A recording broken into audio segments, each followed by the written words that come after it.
Welcome, everybody. Thank you so much for being here this evening for our event, Our Sacred Lands, Food, Farming, and Fairness. Sorry that we're getting started just a few minutes late here, but we're so happy to have all of you here in person and lots of people over Zoom. We have Pam Roy moderating our event, and I'm just going to say a few opening remarks. My name is Claire Sims. I am the Assistant Executive Director of New Mexico Interfaith Power and Light and the Associate Minister of this church where we're gathered today.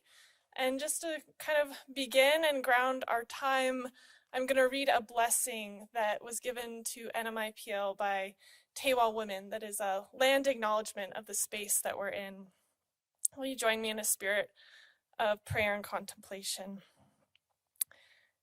Everyone here is walking, living, and breathing within these sacred lands of Tewa peoples. Let us fully acknowledge where we are and give thanks for living mountains, valleys, and waters which sustain our lives and form Tewa ancestral homelands and those of land-based peoples.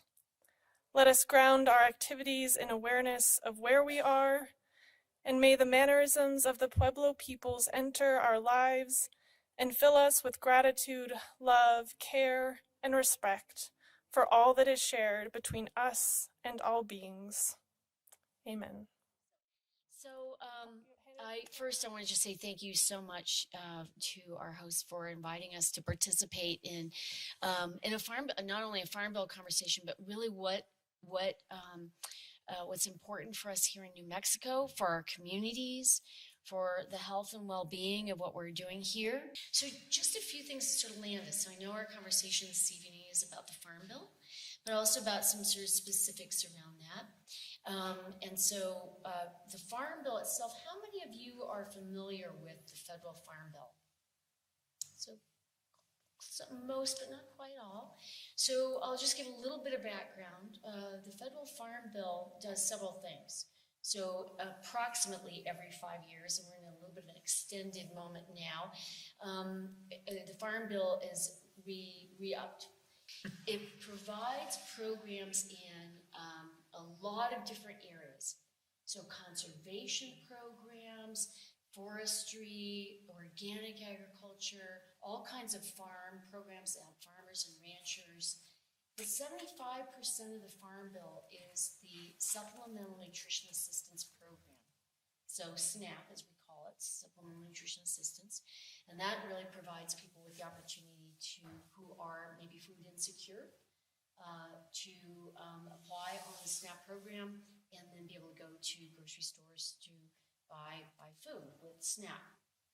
And so SNAP's part of it, but then you've got all the rest of the things that are going to help to really provide, hopefully, support to farmers. And we'll hear from Alan. I think Zach Withers is going to be with us from Pope Folly Farm. We'll see, but we'll talk about also the many ways and approaches to agriculture and the things that help us. So two things to start with. One is agriculture is the third to fourth largest economic sector in New Mexico. And what does that mean? Well, it means that we have very traditional agriculture in New Mexico, so ranching, traditional farming in New Mexico.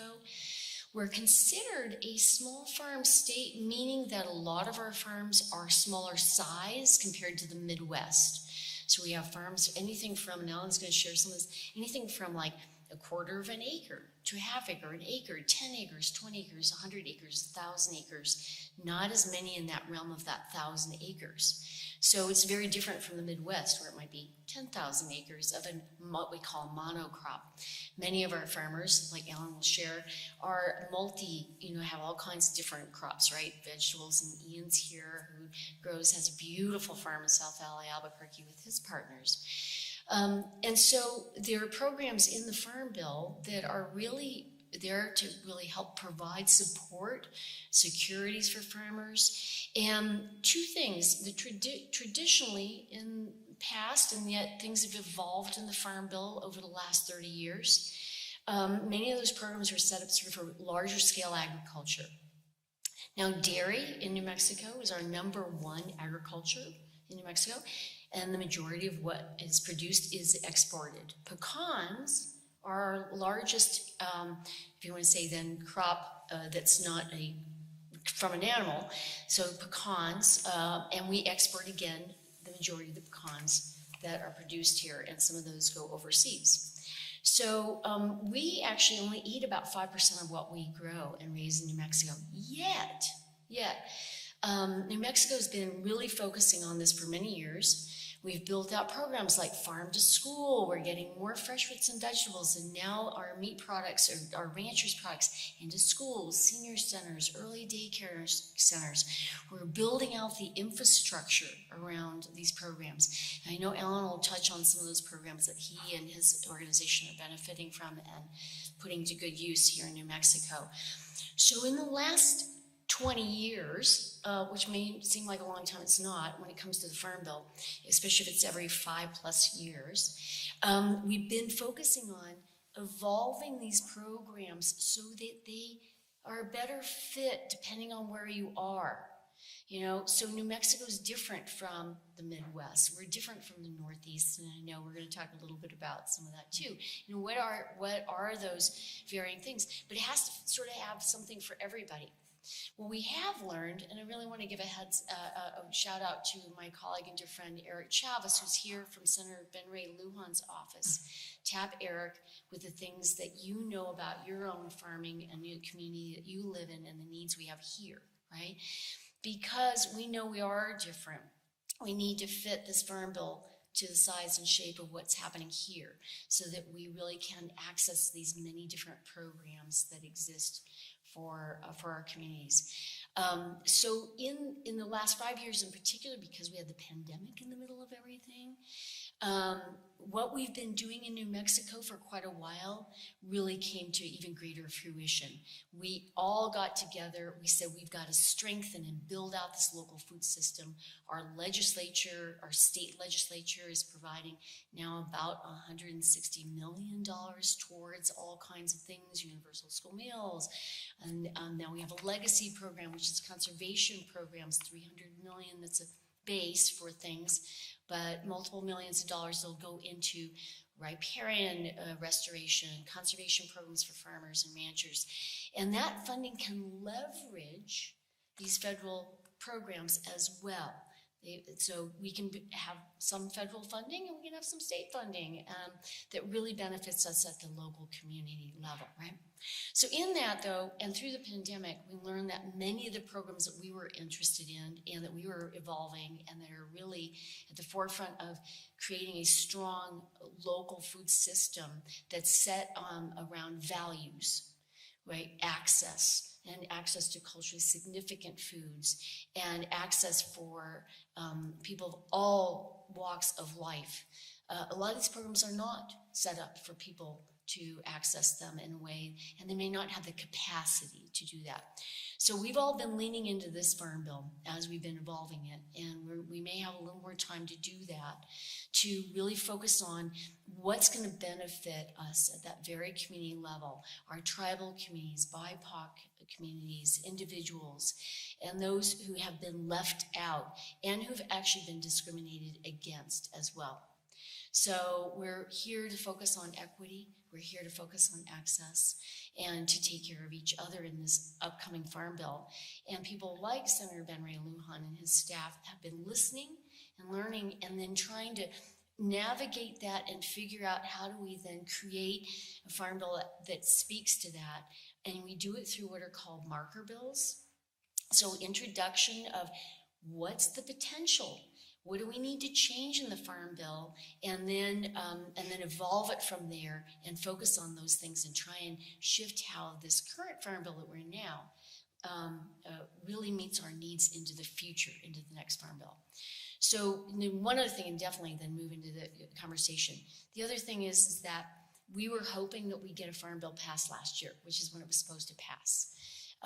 We're living into sort of an extended period of that, which gives us more opportunity to lift up some of the programs like the Opportunities for Farmers program that we'll talk about as well, and evolve them a little bit more, work more closely with our congressional delegation. We have a fabulous congressional delegation. They listen, they're doing really great work for us in DC and really trying to push what's going to help us here.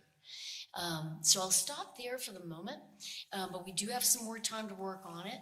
We'd love to try and get this farm bill passed in the coming months, but there is a real possibility because of the upcoming elections that we may be, it may be later in the year or next year. And we'll ride on the current farm bill that exists. So that's a little bit of a background for here and what the farm bill does for us.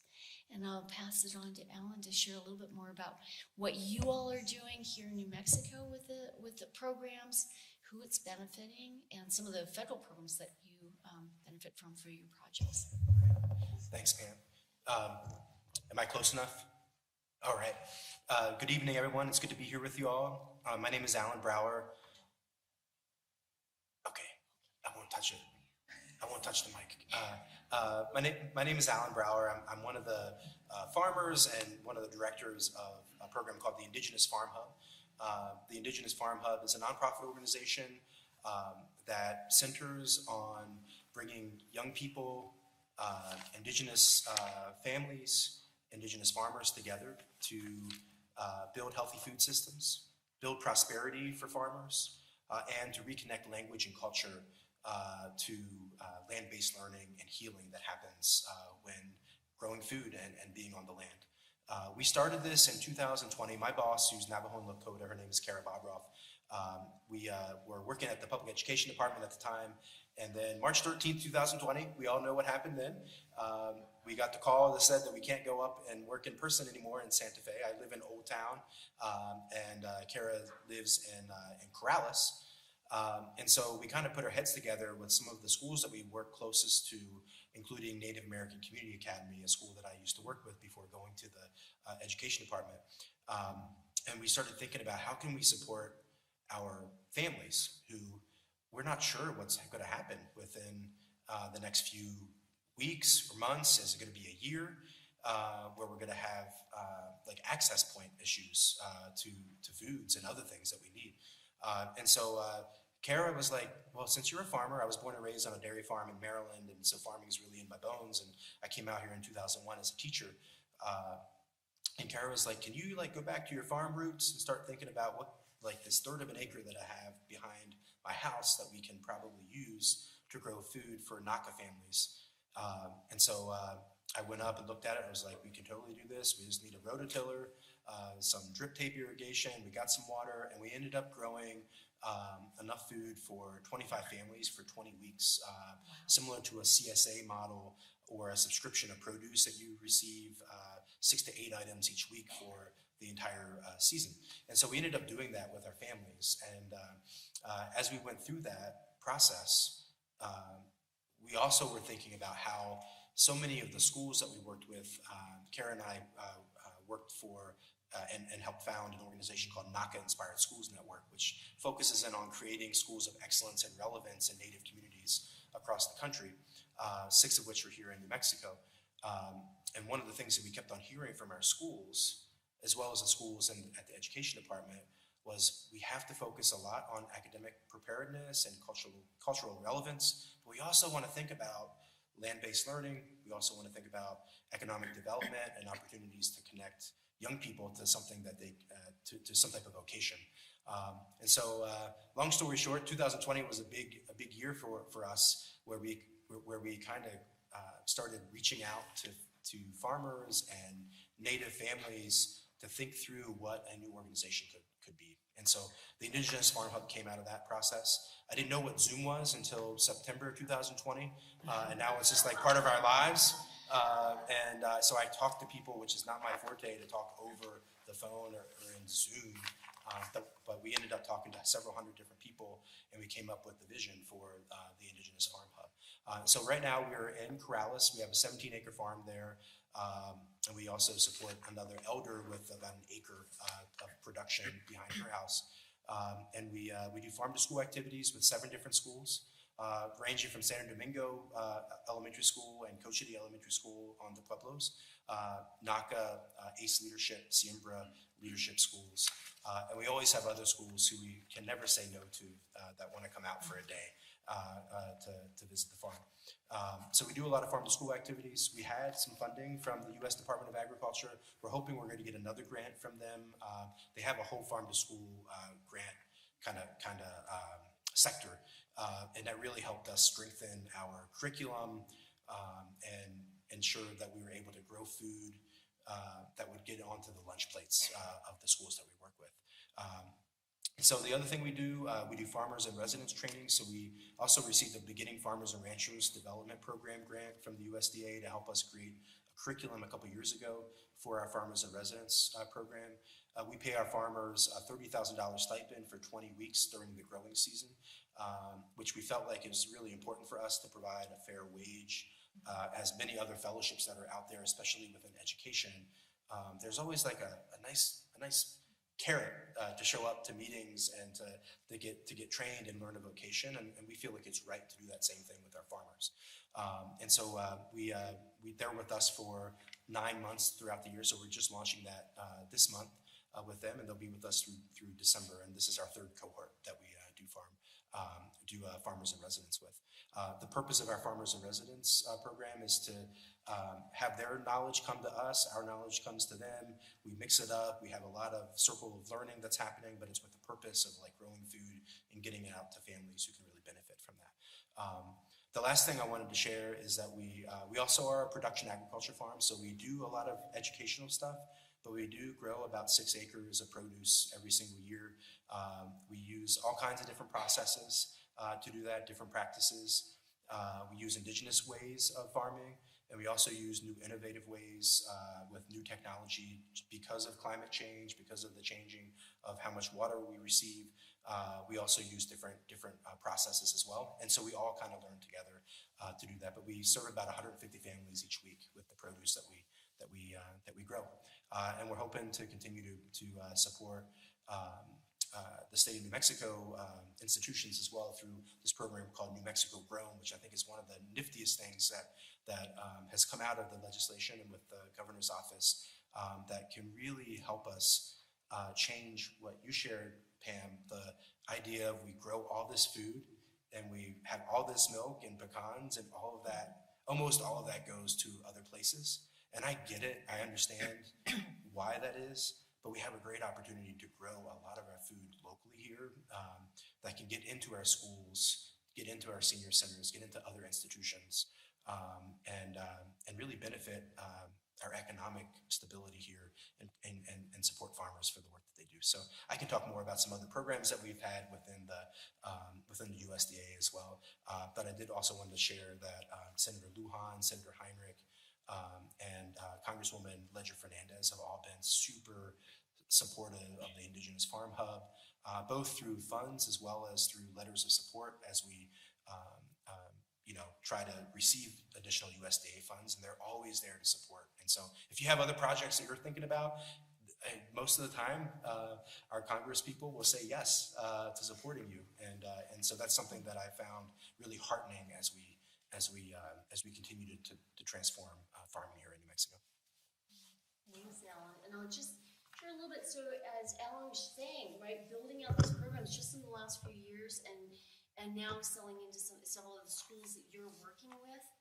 So to give you context to what Alan just shared at the state level, so 67 out of 89 of our school districts in New Mexico are now buying New Mexico Grown, and up to 40% of that can be raised meat, so raised and processed here in New Mexico, right? So we're really setting the stage, and out of the Inflation Reduction Act, as they call it, so additional funding during the pandemic for states to do what we're doing, which is shore up these local food systems programs. A lot of funding has been infused into things like being able to get transportation on the road, food hubs. We now have 10 food hubs. 5 years ago, we had maybe 4 food hubs in New Mexico. So we're building out a real local food system that needs the kind of investment that the Farm Bill can provide, but we have to sort of say to the Farm Bill what we really need and make those shifts happen within those programs so that they are more accessible to us. We're the first state in the nation also, thank you, We're the first state in the nation to actually focus on New Mexico grown in our senior centers. 91 senior centers right now, and some of the ones here in Albuquerque, they're part of it, are buying local, and the Aging and Long-Term Services Department wants to see 150. We want to keep increasing that, and early daycare centers. And those are all tied to federal nutrition programs. Again, federal programs that require a certain amount or a certain kind of food on the plate. And we are now really emulating that here in New Mexico. So having said that, we'll transition a little bit. I know Zach Withers is going to be here with us, and also Cash Kareth from 2 ranches. So our livestock production is very important to us here in New Mexico. So 2 things, the Farm Bill now has, and thanks again to Senator Lujan's office, focus on creating opportunities for smaller meat processing facilities or meat harvesting facilities in New Mexico. And to pair up with that, our state legislature just passed what's called the Meat Inspection Act, which will give more opportunity for the processing facilities that we have now to be able to do more local, to really build out their work here. So all these things pair up. So part of it, though, is to really focus on the health and well-being of our farmers and ranchers, right? And Desiree, I know you are working with a suicide prevention group, and the importance of us to understand the pressures on our farmers and our ranchers today and those in the food system, and what does that mean to us, and what do we need to do to be caring about. Well, thank you so much for having me. I'm really honored to be able to be here to speak. I wanted to open my remarks though with a quote from a website called Farmer's State of Mind. It says, "Farming is a stressful occupation that is associated with increased levels of anxiety and depression. Multiple studies show that farmer suicide rates are 2 to 5 times higher than the national average. Experiences such as natural disasters, extreme weather events, financial uncertainty, fluctuating markets, labor shortages, trade disruptions, and other factors all contribute to extreme stress for farmers and ranchers who often live in a very isolated setting. It's important to break the stigma around mental health challenges and encourage those who are struggling to reach out for help. We can do that by normalizing conversation around stress, mental health, mental illness, and suicide. We can learn more about what it is and how to help someone who is struggling. Talking openly helps remove the stigma, and stigma is the #1 reason that people do not seek help. Suicide and suicidal feelings are complex. Depression, which is more than sadness, and anxiety are both connected to suicide. We all have periods of languishing and flourishing in our lives, with or without a mental illness. But with an untreated mental illness, and mental health condition, which is the same as a mental illness, it can be especially challenging to meet the demands of life. There's a deep psychological pain for someone contemplating suicide. It is suffering and it feels hopeless. I've heard it said that suicide is akin to being in a burning building and the choice is to burn to death or to jump. Along with suicidal feelings might be an underlying clinical depression or anxiety that could require treatment. Often treatment looks like counseling or medication and other lifestyle changes. Just think for a moment about some of the barriers that keep people from seeking out any care. Lack of providers, lack of insurance, shame, embarrassment, and of course, stigma. 47% of Americans see therapy as a weakness because sharing private information is perceived as fearful and shameful. This is an analogy that we use in our survivors of suicide support groups. Just imagine there's a cup of water. It's sitting on a table and it's so full that it's rounded at the top. 1 or 2 more drops are added and it spills over. what caused the water to spill. We want to blame the last 1 or 2 drops, but in an empty cup, it wouldn't spill. It was not the water in the cup prior to the drops being added, because if left alone, it wouldn't have spilled. It was a combination of all the drops in the cup that came before and the last 1 or 2 that caused the water to spill. In a person's life, the water in the cup is symbolic of all the hurt, pain, shame, humiliation, perhaps an untreated mental illness or loss that has not been dealt with. The last couple drops symbolizes the last straw in a final event that precedes the final act of taking one's own life. Often we want to blame the last straw, but that doesn't make sense. Like the water, the events all by themselves would not cause someone to end their life. It's the combination of everything in that person's life not dealt with and the last 1 or 2 things that caused them to lose hope. So how can we help?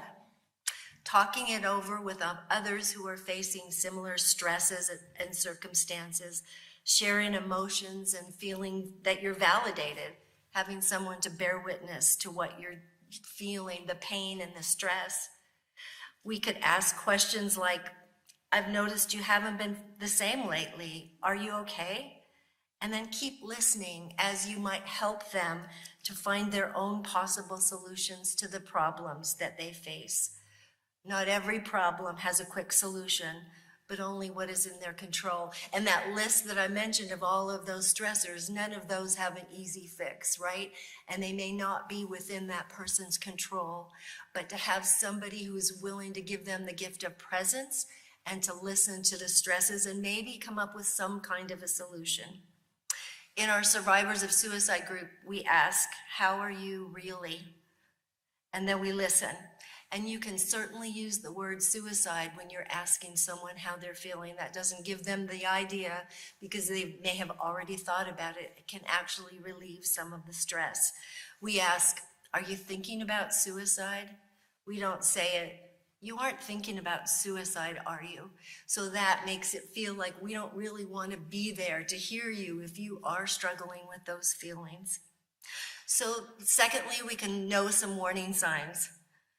Change in routines or social activities, decline in the care of domestic animals, increase in illness or other chronic conditions, increase in farm accidents. That one surprised me a lot. I think about how dangerous this work could be with all of that heavy machinery, and it could be an easy way for someone to think about just ending. Decline in appearance of the farmstead, and decreased interest in activities or events. Secondly, we can use websites like the one I shared from Farmers State of Mind for resources and tools that can help somebody feel they're not alone, and specifically targeting farmers and ranchers who are often so isolated. There's another national program called the National Alliance on Mental Illness, and it offers lots of tools and resources too to help someone who is struggling. Number 3, none of this really fixes the lack of mental health providers in our state. I know there's telehealth, but often rural areas don't have connectivity and aren't able to access that. So I really think about how there's no easy answers to these issues, but until then, or if we can help someone empty that cup, that's what we can do to help to make a difference. If you are worried about someone getting help, you should call the 9888 number with them.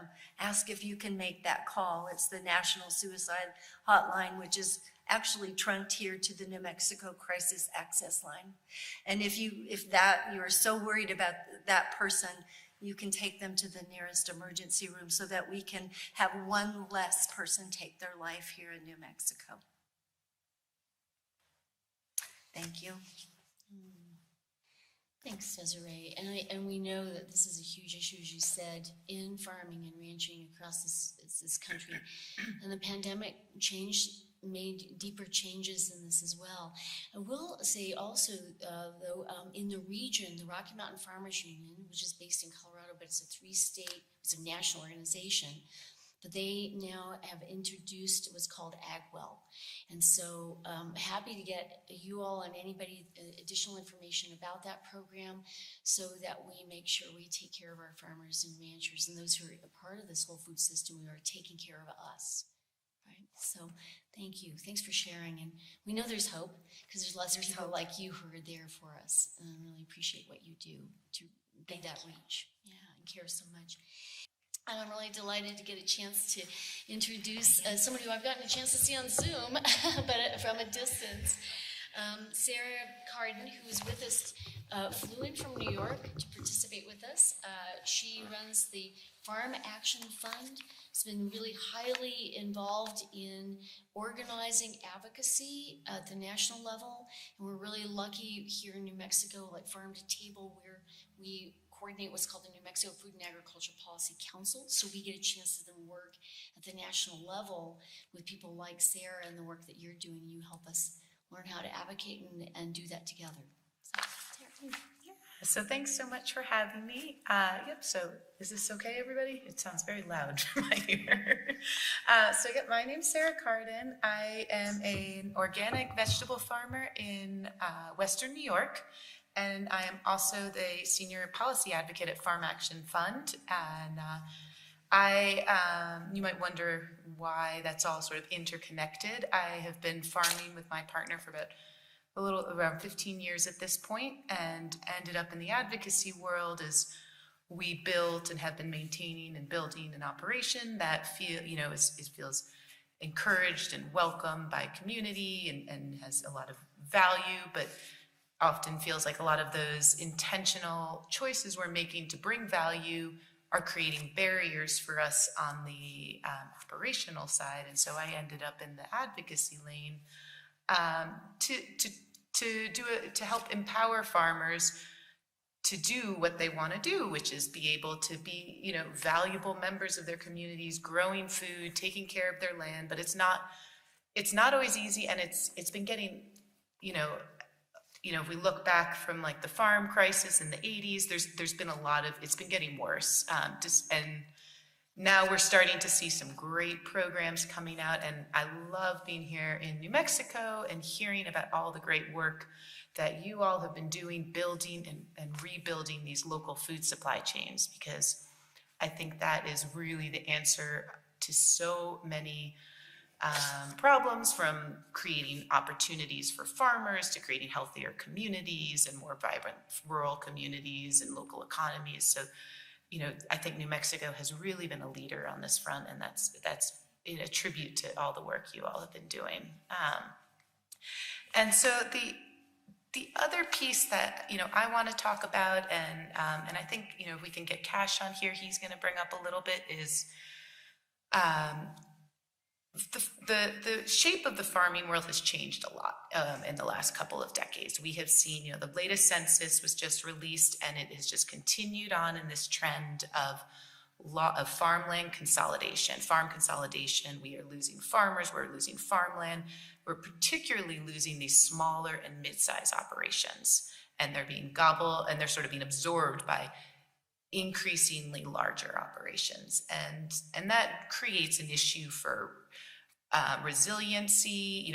We all saw the empty food shelves in the pandemic. It creates it creates issues for local economies, and so there's a lot of I think good reason and more attention being brought to this recently. And so to combat these trends, we really need to rebuild these local food supply systems because they've been eroded, and this work is incredible to creating these market pathways. The other things we need to do is really check the growing corporate control over our food and farm system, and that's been a big piece of what I've been working on. And so that's why I wanted to talk to you all today about the Opportunities for Fairness in Farming Act, which introduces really important safeguards to the federal checkoff program, ones which will really help return this program to its original intents and purposes of pooled research and promotion, and sort of stifle this trend of turning it into a financing tool for the corporate industrial agricultural agenda. And so I want to tell you, a little bit more about this bill. We call it the OFF Act for short because it's kind of a mouthful, and why Farm Action Fund and this organization I've been doing advocacy work with has really identified this as its #1 priority in this upcoming farm bill. So I'm going to take a step back and I dropped this term checkoff, which how many people here have heard of the checkoff? Okay, this is a very well-informed group because I don't think a lot, that was well over 50%, but a lot of people may not have heard of it, and but they've encountered it. We all remember the catchphrase, got milk, beef, it's what's for dinner. These are all checkoff funded campaigns, and it was a program originally established with very good intentions of a means for pooling resources for commodities, for research and promotion, basically through a per basis tax, per unit, per annum, per bushel, per weight, etc. So like for instance, in beef, it's for every $1 of cattle for every head of cattle you sell, $1 gets paid into the checkoff program. The tax is not a huge amount individually, but collectively it accounts for about $1 billion a year. So it's a lot of money. And unfortunately, stemming from lax oversight from USDA, this program over the years has been really eroded and has been largely captured by corporate interests at this point, resulting in some fairly rampant abuses and turning it into this funding mechanism to promote the industrial agenda. So, that's where, I want to talk to you about the OFF Act. So what does the OFF Act do? It's actually not all that radical. What the main thing the OFF Act does is create transparency and more accountability within this program. So, these checkoff recipients are already required to publish budgets, but way too often we're seeing, $7 million budgets published with 3 line items. It's just, there's no transparency in where this money is being spent.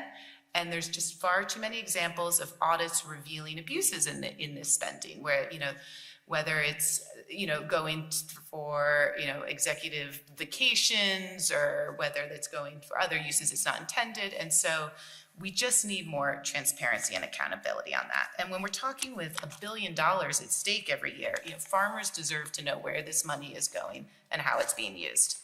So one really simple thing the OFF Act does is it just requires that checkoff dollar recipients publish budgets, disbursements, and undergo periodic audits. Seems fairly simple, should not be threatening, but has stirred up quite a bit of controversy. Even more controversial is the second thing that the OFF Act does, which is to end conflicts of interest by prohibiting checkoff dollars from being contracted by organizations that lobby. So again, it's actually currently illegal to use checkoff dollars to lobby, but the problem is that these firewalls are just not being maintained well between, when an organization receives this money and they're supposed to keep it separate and not use it towards its lobbying funds. Furthermore, they comprise a really significant portion of some organizations' budgets. And so not only are these funds being used illegally at times, not only are they being used questionably abusively for, excessive salaries or corporate offices, but they're also being used to further and to really promote the brand of these organizations, which are then being used, and that really well-established brand is then used to apply pressure on Congress and promote its agenda. And often the problem is that this agenda is far too often not in the farmer's best interest, more often than we want to see. I mean, there's countless examples of really, we talked about the slogans. There's also another one, like pork the other white meat. guess what? Not all pork is white meat. And it's a really good example of how this funding is being used to really promote a very singular kind of production, a very specific model, and farmers are being forced to pay into it, whether or not that's the model that they're using. And so that's really where we're coming in. Another example of what I'm talking about is National Cattlemen Beef Association, the NCBA. 70% of their budget, roughly, is comprised of checkoff funds. So they are very well-known, powerful organization. They often will talk about how they represent all the cattle farmers in the U.S., but they've been using these funds to really create an identity and to really leverage this identity for themselves, and then to do things like lobby against mandatory country of origin labeling and product of USA, which are very much in the interests of cattle producers. And so this is a real concern for us. So you may wonder, why I'm here in New York Farmer. I flew across the country today to come, and I love New Mexico, so I will always use a good excuse to come here and just, even if it's for a brief trip. But also, Luana, I'm so glad that we have you here all today, because Senator Lujan is going to play a particularly important role in the sort of best pathway for the OFAC to pass in this farm bill. And I don't want to get into sort of all of the political sort of maneuvering that takes, but his vote really carries a lot of weight. And so, we've got his staffer here today, so you can really chew his ear out.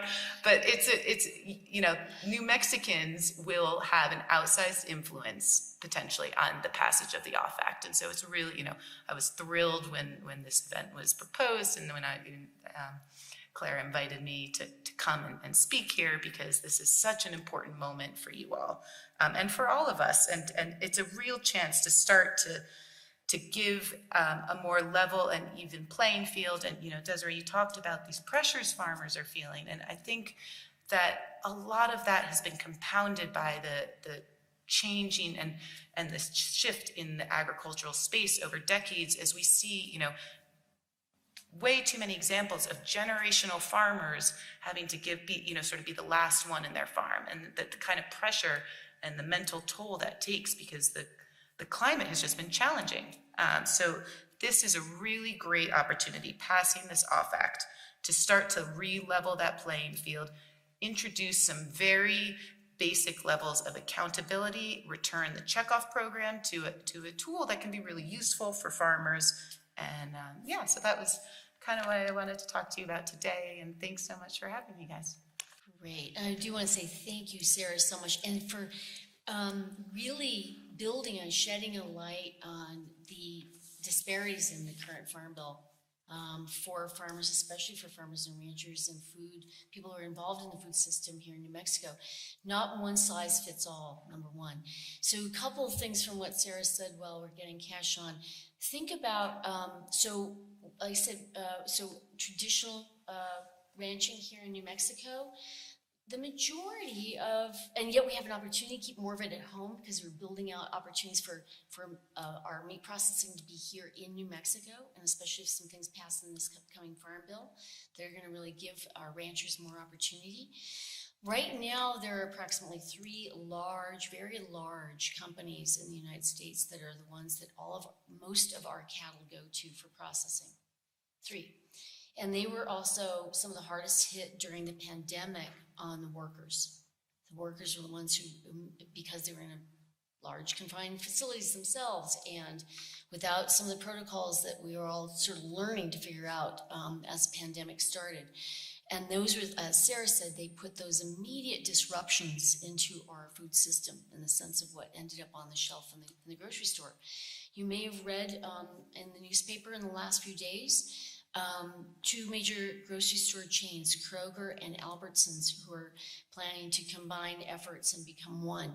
That's that kind of oligopoly, monopoly, those bigger words that are really about consolidation, as Sarah mentioned, that we have got to be really cognizant of and actually push back on and find ways through this new farm bill to make sure that we have the kind of variety, and also not the consolidation of the lobbying, right?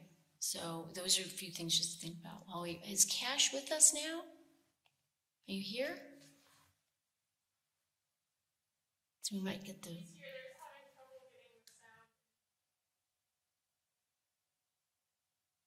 Okay, well, my name's Cash Caruth. I live in Bloomfield, New Mexico. I'm a small rancher. I'm a father of 4. We run a couple hundred mother cows. I'm hoping y'all can hear me. I am in favor of the OFAC. I represent RCAF USA. And I'm on the board for RCAF USA, and I can tell you with the OFAC that I feel like the beef checkoff has outsmarted the smaller ranchers, and I feel like we pay into the beef checkoff, and they take the money from our cattle and use it against us. And in saying that, I feel like that some of the groups lobby against the small rancher, and the big corporations have influenced them to do that with our own money. And I feel like it's a crime, or we shouldn't be able to. I mean, that shouldn't be able to happen. So as far as the OFAC is, the small ranchers right now are probably taking it harder due to some of the policies, which 5014. I think there's something going on right now with the Packers and Stockyards Act. There was some talk this morning on some lobbyist stuff going on with the RFID tags in the cattle's ear, and I can hear y'all.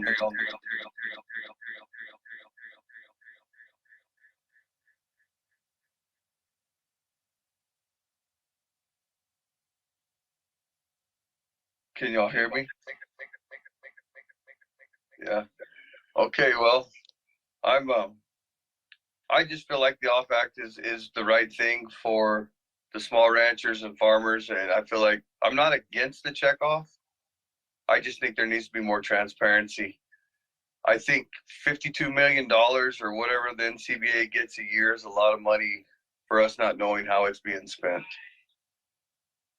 And every time cattle change hands, if I was to sell a set of calves to you and you were to sell them to somebody else, those cattle can generate $2 to $3. And we're killing 500 to 600,000 a week. So you can only imagine the amount of money that's adding up to, that the NCBA and affiliates are getting pretty much scot-free to spend however they want, with no one holding them accountable with where it's going. Can you make sure to tell Cash we so appreciate what he shared with us, because it's really not only heartfelt but also the reality, right? And he really helped to give the real example that that you were talking about as well, Sarah. So thank you, Cash, very much. So you get an idea, right? So there are these systems in place. The Farm Bill is this. And those who have money and those who are parts of some of the national bigger groups, grocery store industry, and those who are part of like the National Cattle Growers Association can really, they can pay lobbyists. The dairy industry lobbyists are gigantic. So I'll give a couple of examples, and then we're going to move into our questions.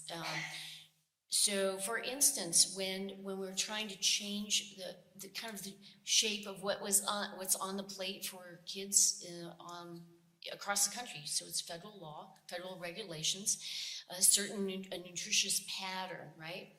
We were trying to get more fruits and vegetables on the plates, more fresh fruits and vegetables on the plates. Who would advocate against that? The pizza industry.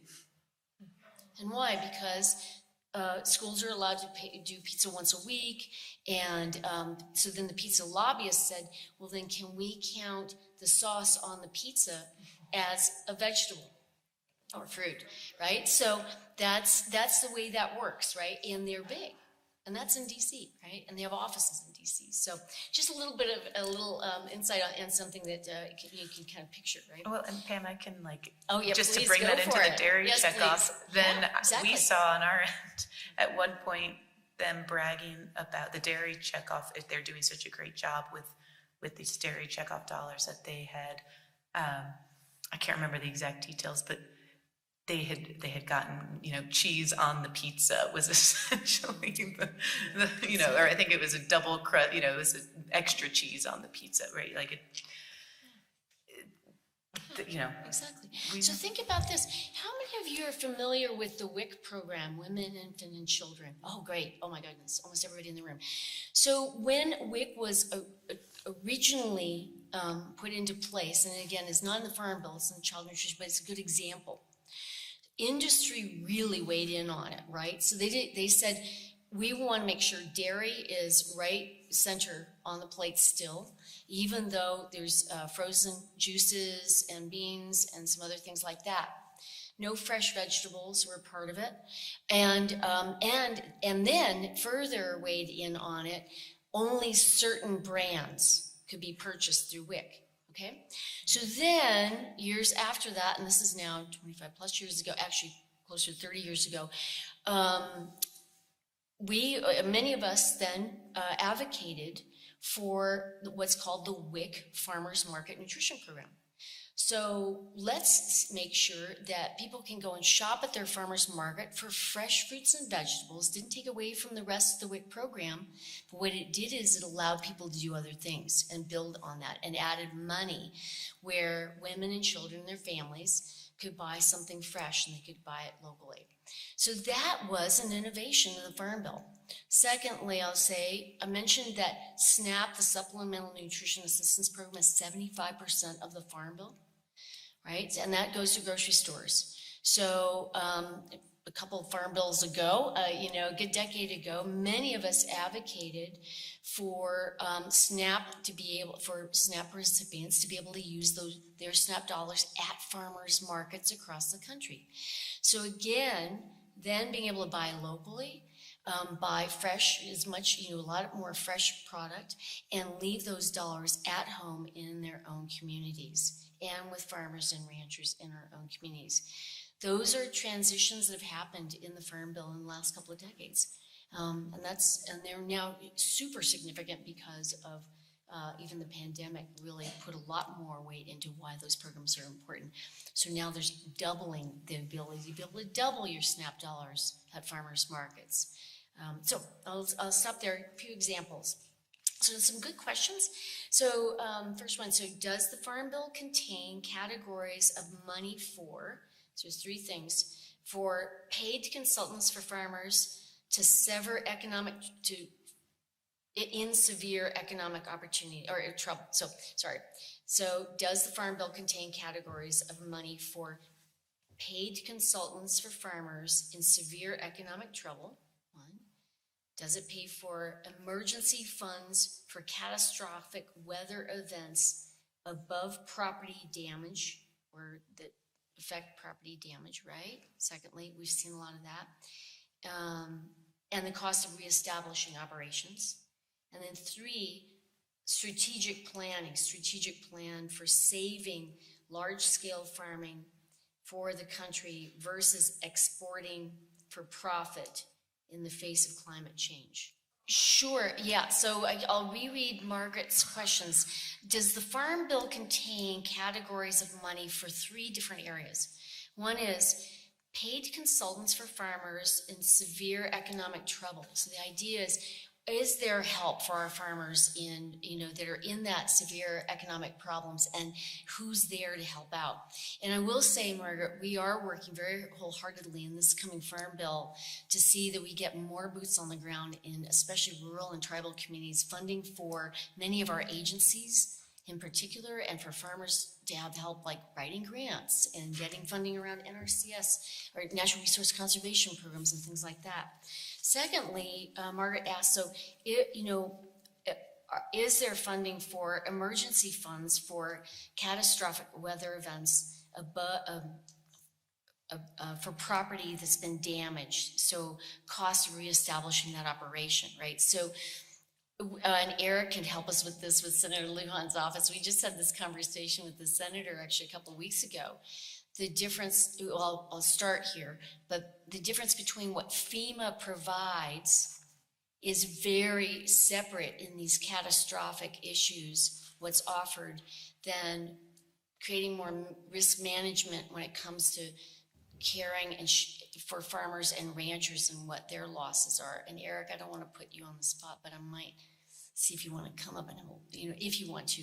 But does that sort of share the separation, and that our Secretary of Agriculture brought this up with the senator a couple of weeks ago and said, we've got to figure out things at the national level where these programs are not separated and the people who run them are not separated, and that there's some way to be able to combine some of these resources and approaches to mitigating and helping people at the local level. Eric, did I get that somewhat right? Yeah. Or you want to? For the most part, yeah, I think it was pretty good because there's that separation of FEMA, natural disasters. I'm pretty on mic, so we can actually. Oh, nice. This is perfect. Thank you. Sorry, Eric, I did put Eric on the spot, so I really appreciate Eric Chavez with Senator Ben Ray Lujan's office weighing in. And while you're doing that, I want to say that, you, Sarah, you brought this up, how important. We are so lucky to have a congressional delegation here in New Mexico. Senator Ben Ray Lujan is on the Senate Agriculture Committee. Senator Heinrich is on the Senate Agriculture Appropriations Committee. And then Congressman Gabe Vasquez is on House Agriculture Committee. Huge to have them there. And then former Congresswoman Xochitl Torres Smallas is also Deputy Secretary of Agriculture. Second in command at USDA. And I hear she's doing an incredible job. Yeah. Eric, please. Yeah, if you don't mind. Check, 1, 2, check. Perfect. Well, no, thank you for that.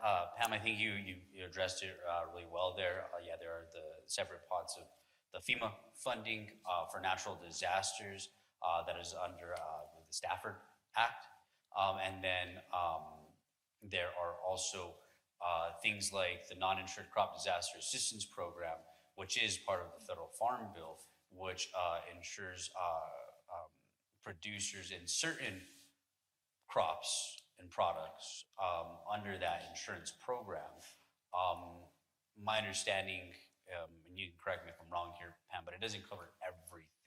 It covers a certain portion, but that is only, of course, if there's certain, of course, weather events, certain, freeze, wind, fires, things like that. But then also USDA and other programs like the Emergency Watershed Protection Program under NRCS.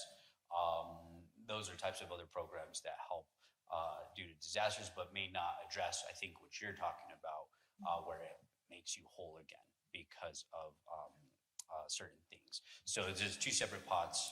Some are in the Farm Bill, some are outside of that. So I hope that helps address that. Did that help, Margaret? And then anybody else when we end? Yeah, go ahead. Yeah, go ahead. I was just going to say, you will hear that farmers do have like insurance, especially if you're a larger scale farmer. Even on I grew up on a 220 acre dairy farm, and we had 60 cows, and a lot of people in New Mexico would say we're big ag, because a lot of farmers are so much like we have 1/4 acre farms and 3 acre farms, especially in the central part of the state. But a couple of the programs, and I get the chance to work with the Farm Service Agency pretty closely. The USDA has farm service agencies in every county of the country. That is, they have an elected set of farmers who actually support and manage the process of USDA funds that are in specific programs that are going to support farmers, including ones who have experienced disaster. Not just even the acute disasters, but the slow moving disasters like climate change, for instance. So the Farm Service Agency here in New Mexico, since we've experienced a lot of drought. One of the big programs that many farmers, especially ranchers, receive is support with native grasses. It's called colloquially. So if you have like 3,000 acres for your 300 cows, these are just numbers, I'm just making it simple. If there is less rain and not as much native grasses being grown, you have an opportunity to apply for USDA funding to make you a little bit more whole. It's never going to be completely whole. That's just the reality, including insurance. So think about it like car insurance. It's the same thing. It doesn't make you fully whole. Same thing is with farming. And the other program that I see a lot in my experience beyond the native grasses funding is also like if you have to buy, that includes buying if you have a bunch of cattle, not as much grass being grown because of the climate, you can supplement your cattle with hay. And you know that the Farm Service Agency will support those types of payments, as well as like water hauling as well. That's the other big thing that we see here as a result of the acute climate change that we're feeling more so here than many other places in the country. So there's so many other programs that are available. The kicker though is that if you're a smaller farmer, a lot of this is based on acreage. So like on my farm that I grew up on with 200 acres of arable land, you know, you hear about like, we need to put cover crops out. There's a cover crop program that you can get a little bit of funding for your seeds, but if you're talking about a quarter of an acre, it's not worth your time and money and the overhead paperwork that you have to do with the USDA. It is if you have 3,000 acres. And so a lot of things are at the economy of size, or a scale rather, to support larger scale farms, which I understand. But there is an opportunity within probably not this farm bill, but maybe future farm bills for us to really think about how do we level the playing field, especially for urban agriculture. There's a lot of there's a robust urban ag here in the state. And a lot of the programs aren't set up for like smaller scale kind of things. So there is money there, but there's that kicker of like, sometimes it's not really worth it to smaller farmers, that it's just not worth the headache to take an enrollment into that. So. And then there's even also in this farm bill, one of the requests is for the whole farm insurance program, and the idea would be for a diversified farm like Ian, your farm, yep, would be that if you're growing a lot of different kinds of fruits and vegetables on a smaller scale and size, that you can get the appropriate type of insurance for that size and scale. So things like good examples. Sarah, I think you want to say something. Margaret, what we might do, if it's okay, or you might have had a quick comment. We've got a few more questions as well for folks. But did you have one more circle around on that? Yeah, great questions, really important ones. Sarah and Desiree, anything to follow up on that? I don't want to take up too much time on this question, but I would just emphasize that's a huge question in this farm bill even, is how to make these farm safety nets, and there are a number of them, work better for a more diverse range of farms. And it's there, like you mentioned, whole farm revenue protection is a plan. There's Senator Welch recently introduced the Weather Act, which is a disaster, I don't remember all the details off the top of my head, but essentially is a natural disaster response plan that responds more quickly, and also, will get farmers reimbursement on a scale that is more in line with what they're selling their crops for, not what the USDA has the crop value on the sort of national scale set at, and so these are all things that are being addressed. And real quick, because your third part of the question is this issue of foreign ownership over land is come up a lot recently, and the increasing foreign and corporate sort of land, and the most recent kind of appropriations headache I just want to flag, put some more money into this. It's a very underfunded issue at the USDA. They just don't have the resources they need to even track this issue right now. So continue saying that out loud, and it is something on people's mind. And actually, if you think about this, some of those things can be focused on at the state level. The recent situation in Arizona where a foreign entity was actually raising hay and then exporting it. The state didn't have any guardrails around it, but they actually put some guardrails around it more recently, at least a Band-Aid, and they were able to pull that person's ability to be able to, or not person, but that country's ability to do that. But you're right. So there are things we can do at home too, here, and at the state level and even local levels, which drives, there's a couple things. I want to stick with Sarah for just a second, and then a couple questions that actually dig into a little more local conversation too. So Sarah, will you give just a few more examples of, a small number of additional examples of how checkoff money is disadvantageous for small ranchers and farmers? Yeah, sure. Well, so, you know, I talked a little bit, I think I realized I dropped some sort of acronyms, and we don't all speak alphabet soup all the time. So this issue of labeling is a good, really classic one, and how we need to, you know, there's a long story, but we used to have mandatory country of origin labeling on beef and pork, and this was repealed, and this is right around the time, and I wish Cash could join us, because he can probably speak a lot more personally about how this impacted his operation. But this was a huge hit for American farmers and ranchers, because they are able to access premium market values when they can market their product as produced and raised and grown in the USA. And it's gotten even worse, because there was Product of USA, which is a voluntary label that you will see on your products in the US up until, well, still sort of now, Product of USA. If you see Product of USA slapped on a slab of steak in the grocery store, that there is the way that label is regulated right now, it just has to pass through a USDA facility, which means that this beef can be raised any other country, grown, imported, and then processed in the US facility, and then they can put Product of USA label on it. And we've been working for a decade on all of these issues around labeling integrity. Guess who is not supportive of Products of USA is a number of checkoff funded organizations.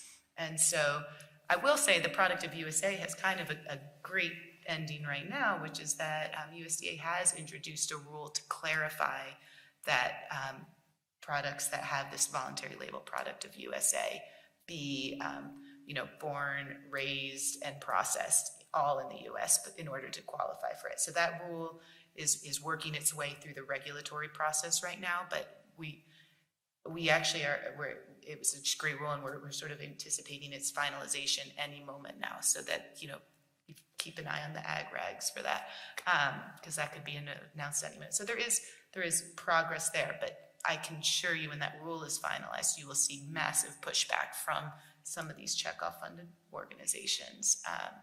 So that would be the most kind of prominent.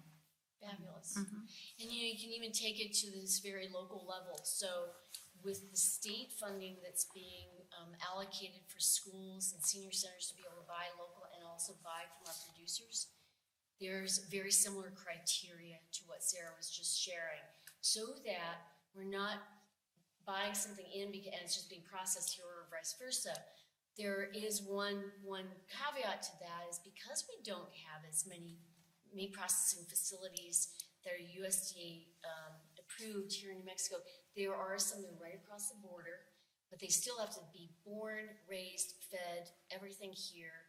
And if it goes just across the border to get processed and come back, that's okay. But we need to know whose it was and where it came from. All that has to be from here. So great example, and then kind of bring it to the local level. So then I want to shift a little bit. I've got a couple of local questions, but let's move to Desiree. So Desiree, could reducing consolidation, so this whole conversation on consolidation, breaking up the monopolies in the U.S. agriculture sector, could it reduce the anxiety for farmers and improve their mental health? Big question. Well, my short answer is yes. Anything to reduce the stress, but since I am not privy to all of this lovely conversation, I think I should turn it over to you, but definitely anything that reduces stress on a farmer or a rancher is going to reduce the rate of suicide. So would either one of you pick that up? Anybody else? I mean, yes, I think it would. I mean, I think about, I mean, my own, not my experience now, but you wouldn't have met me if in the 1980s, if my farm didn't suffer quite a bit with my father and grandfather, like, and seeing the emotional toil on them. And we still, like, you know, through acts of God and just opportunities that, you know, to put our land into agricultural land preservation, which is one of the USDA's, I think, a landmark kind of opportunity for farmers to keep their land, especially in the 80s. I wouldn't have a farm in Maryland anymore, for sure. I do think that I think consolidation, to me, like, I think it is just the part of the capitalistic society that we live in. I mean, I wish I could say, like, it's not, but I mean, we see it every single day. Things continue to grow at, you know, the economies of scale to make ends meet. I think there's really great opportunities for smaller farms. I mean, if I thought about this, you know, 25 years ago when I was, you know, just leaving college, that I would be vegetable farming and thinking about how do we create, like, direct to customer marketing that cuts out food hubs, distribution centers, but we're actually creating wealth for our farmers directly. I think it's a novel thing that works for us and works for our organization. And I think it's replicable because there's so many people who need food every single day. We all go to the grocery store. And so I think that there are opportunities. I think farmers are really innovative. We respond to you know, the market trends or the trends that we're seeing. I think smaller farmers are able, just like smaller schools, they're able to change course quickly for students. I think we're able to, you know, smaller farms can change a little bit quicker. But a lot of times farmers really don't want to change. Like, we're some of the people who hate change the most. So I do think that there is something to be said about that, but I think there's also still some ownership sometimes, and I'm not speaking on behalf of all farmers, it's just myself. There's ownership that I also have to take around, am I really listening to the community that I support? Am I able to meet the needs that they have? And am I aligning all my inputs that I have to put in, including my hard work, into the value that I'm providing, however we want to gauge that or to define that. I think those are the things that we have to kind of think through. I think marketing planning, business planning is one of those things that is hugely overlooked for farmers because we're so busy all the time. I spent most of my day in ditches today, just getting them ready to get irrigation water in a couple weeks. To think about my strategic marketing plan right now is like 6 back burners away from where I am right now. And I think other farmers are probably thinking that same thing, but I think there's opportunities for us to kind of take ownership, know this is part of the process that we're in right now. But also I think there is an opportunity. In the 1980s, it felt like small family farms were gone. You know, it was like a figment of our imaginations by the early 1990s. And I think there is a resurgence because I think a lot of people, including you all out here, you want to know who your farmers are. You want to know where your food is coming from. There is something very relational about that. And New Mexico is more relational than any other place I have ever had a chance to love. And I think that's something that we can harness a little bit too. And I think it starts with you know, creating good food for our customers and being aware of what their interests are. Beautifully stated, and so I almost want to end there, except there's probably a little more for you on this one, so. Just a couple more questions. Farmers and residents, are they staying in New Mexico? Yeah, so all of our farmers and residents are either indigenous or call New Mexico home. So we don't have we're not a national kind of organization, and we a lot of times in beginning farmers and ranchers programming that's funded by the USDA, which we're not. It's more of like the strength in numbers. So a lot of times and this is a part that we've kind of made the choice not to do this, and even though it holds us back from receiving additional funds from the USDA, they really want you to like do this on the cheap and not have really like stipends at all for farmers for their work. And so we have a different model. We go in depth with 3 farmers a year, and we invest in them. They invest in us, and we provide them, a fair stipend for the work that they do. A lot of times, beginning farmers and ranchers programs have 25 or 30 people who come out on the weekends. We call them, I think they're called practitioners in USDA kind of wording. But for us, like we do that anyhow, but but we're really interested in thinking about prosperity building for indigenous farmers. And so we go deep instead of a breadth.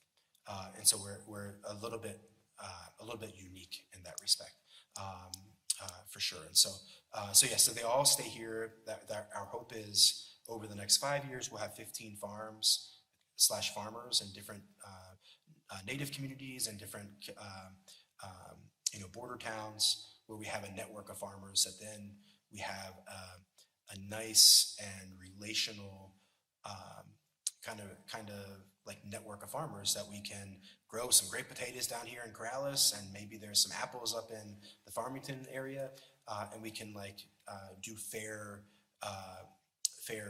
trading and commerce throughout that. So that's the kind of thing that we're trying to think about. Well said, well shared. And just a couple of things. So like for instance, and there's a wide variety of training programs. Ellen, you all do this incredible investment in people so they are able to go back to their own communities locally. There's also Agricultura Network, along with, so one of our other questions on the same person, why can't counties and municipalities hire people directly to grow food on public land for New Mexico? Great question. Let's just share a little bit like Agricultura Network and Bernalillo County. So Bernalillo County has the Grow the Grower program, training program. They pair up with Agricultura Network in the South Valley of Albuquerque at the Hubble House, if you know where the Hubble House is, to have their training program that's set up differently from yours, but the idea is, and then they have a business program for people as well to learn about how to set up your business, how to write the business plan, and what does that mean to then growing in a smaller context potentially. And the idea is for them to then be able to find other options nearby or in the area to continue to farm beyond their training on that farm. La Semilla Food Center is another good example down in Doña Ana County, and they have a training program as well for farmers. Most of them, and we were just talking about that with them yesterday, actually do stay in that area and do hook up with either landowners if they don't have land, or build out their own opportunities in that area. And the Anthony Youth Farm are doing the same thing in that same region as well. Zach Bin on the Navajo Nation, he and his wife Mary, who have what's called Baby Bin Foods. They are providing land for young farmers in their own area on the Navajo Nation to come back to farming, learn how to farm together, share resources together so that we stay together and build out our communities in our areas. So just some good examples, a great question. One last one, and then we'll have to wrap it up. Well, maybe that was it really. Let's see, I think I got this right. Yeah. So anything else on why can't counties and municipalities hire people directly to grow food on public land for New Mexico? Whoever wrote that, do you want to ask a little bit more? And then we'll leave that as our last question. My question. Ian, thank you. We all love farms, but I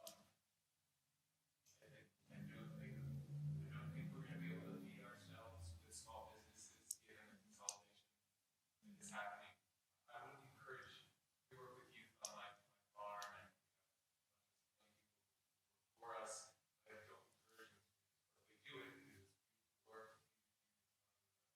But being a small business person who has to try to make a living selling food against the US Foods truck, ConAgra, with all the government subsidies, I don't suggest that. And Grow the Growers is a great program, and all these other ones that you talked about, but these are people who are then pushed out the door with a few years of training, a little subsidy, and said, go start your small farm and compete against these guys. And probably the only reason that's doable, those businesses survive, is because they're fancy restaurants that'll buy our food for a high price. But more encouraging is the New Mexico Grow Grown. But still, I don't think that's the way to transform our food system, and I want us to think outside the box of just small farm businesses. And maybe the mid-scale is where it's at.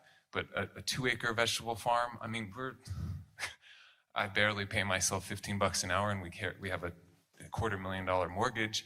It's going to take 5 years so we can even pay ourselves $15 an hour, and then by that time, inflation will have eroded that. I mean, thank God I have a wife who is gainfully employed and has health insurance. You know, if you guys have kids who want to do this, don't let them. You know, honestly, what are they going to retire? I mean, maybe you'll give them an inheritance and that'll work. But unless our municipality steps up and hires farmers, you know, we have trash men and public servants, like, why don't we just employ the people who know what they're doing to grow the food that people want on the land that's already there? Love it. And, you know, Ian's bringing up an important question. Actually, we're having that conversation even with Santa Fe City and County in our neck of the woods, and it's Reunity Farm, a smaller scale yet incredibly diverse. They do all kinds of things, composting, and a ton of things, giving back to the community. Education program, same. And Ian, thank you so much for bringing that up. We need every farmer to not only survive, but feel loved. Desiree, thank you for sharing that, how important it is to not feel that stigma, and to know that our community support people like Ian, who's growing beautiful food for families, and Alan, what you all do. We need every farmer that we can get, and we need to raise them up, and we need to and thank them for everything that they do. And then all of those who are connected with them that support this work, right? So the Farm Bill is where we started. We've got this big, and yet we talked about some opportunities in this bigger, a larger scale. But one of the things that we can do is what we're doing right here in our own communities.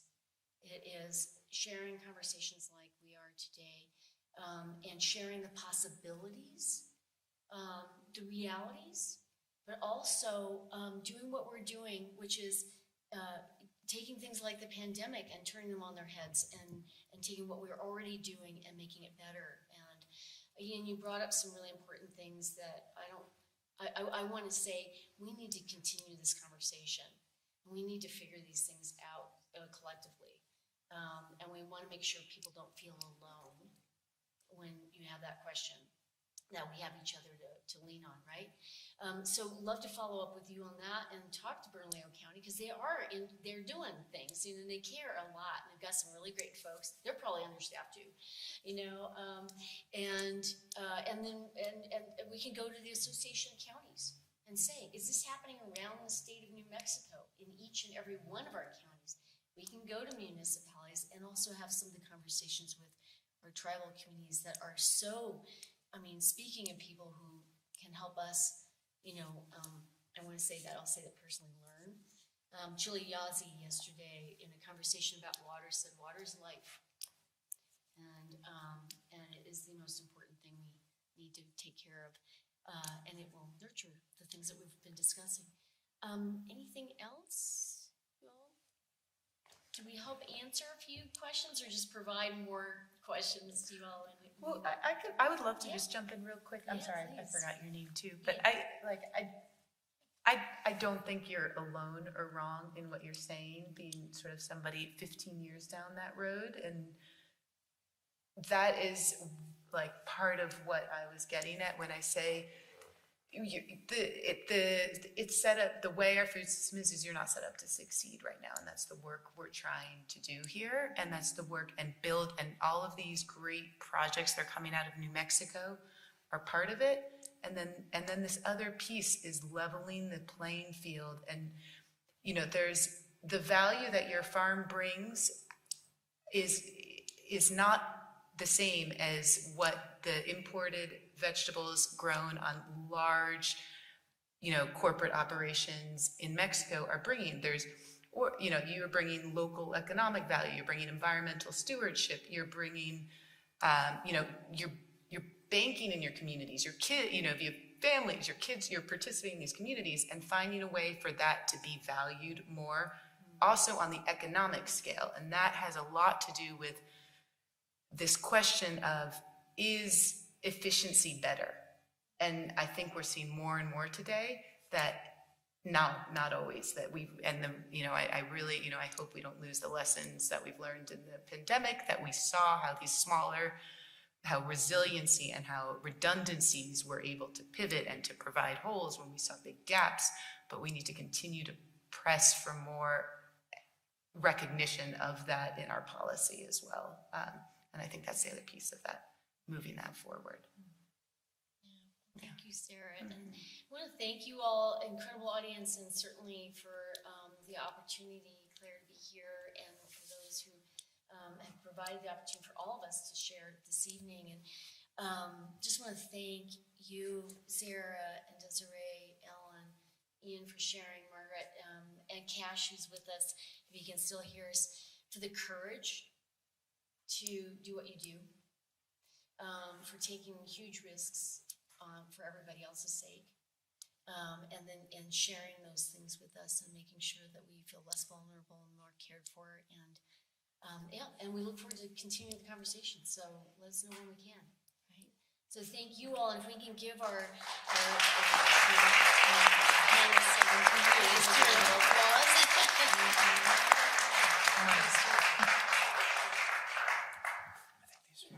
Oh, yes, Anne, that's right, Anne. Oh, yeah, I'm gonna be in so big trouble if I don't say this right.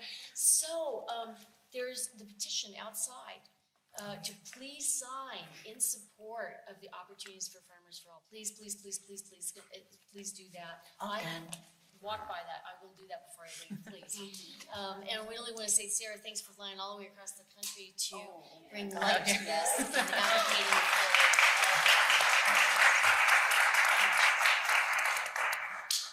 Thank you. Good to see you. Thanks. Yeah.